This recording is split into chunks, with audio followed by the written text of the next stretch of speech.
Good morning, everyone. Good morning. Tell a story about this couple, this newlywed couple that had this little apartment, and her brother calls. He wants to come visit, to stay over. So she says, of course, come. I don't have a second bedroom, but you can sleep on the couch.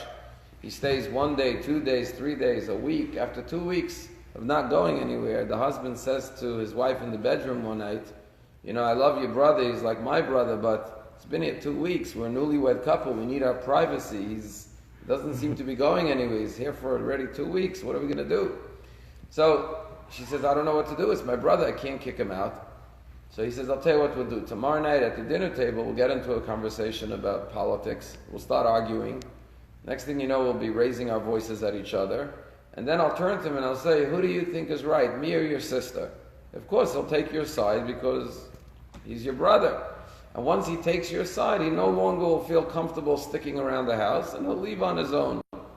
So next time they get into a conversation about something, and they start arguing, before you know, they're raising their voices, they're yelling at each other, and in the heat of the conversation, he turns to his brother-in-law and he says, tell me, who do you think's right, me or your sister?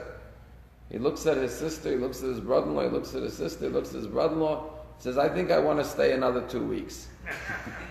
This week's Torah portion, we're introduced to Avram Avinu and his hospitality. How he is talking to God, and he says, God, wait a minute, I see 3 strangers who need a place to eat. Let me go invite them into my house. Our rabbis teach us one of the most amazing teachings, and that is that greater is, Gedolach Nasasarchim, greater is showing hospitality to guests than even receiving the divine presence. Because here he's talking to God, and he says to God, wait, I have something more important to do. What could be more important than talking to God? Receiving the guests. And what's very interesting in the beginning of this week's parsha, when Abram invites the guests into his house, he serves them a meal. And the Torah tells us the menu, what he served. Which is very interesting. Why would the Torah tell us the menu? So we learn a lot about Abraham's menu. For example, it says the first thing he served them was milk and cheese, and then he served them meat. But first he gave them the milk and the cheese, and only afterwards the meat, not vice versa, because once you eat meat you have to wait 6 hours for dairy, but if you eat dairy you don't have to wait that long. So even the order of the menu and how he served the courses teaches us a great deal. And even it tells us that he served the meat with mustard. Every detail. But the question is, what's the symbolism of the fact that the very first thing he served them was milk? The opening course was milk, chalav. Why milk? What does milk symbolize? So the commentators explain as follows. You know, when it comes to giving, we usually think of giving as that you're giving up something, right? The more you give, the less you have. I can't give it away and keep it at the same time.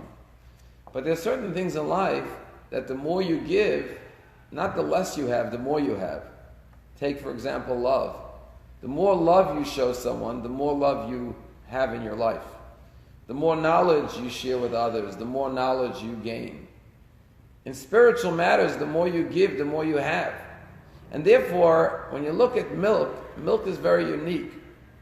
A mother's milk is such that the more she nurses the baby, the more her glands provide a flow of milk.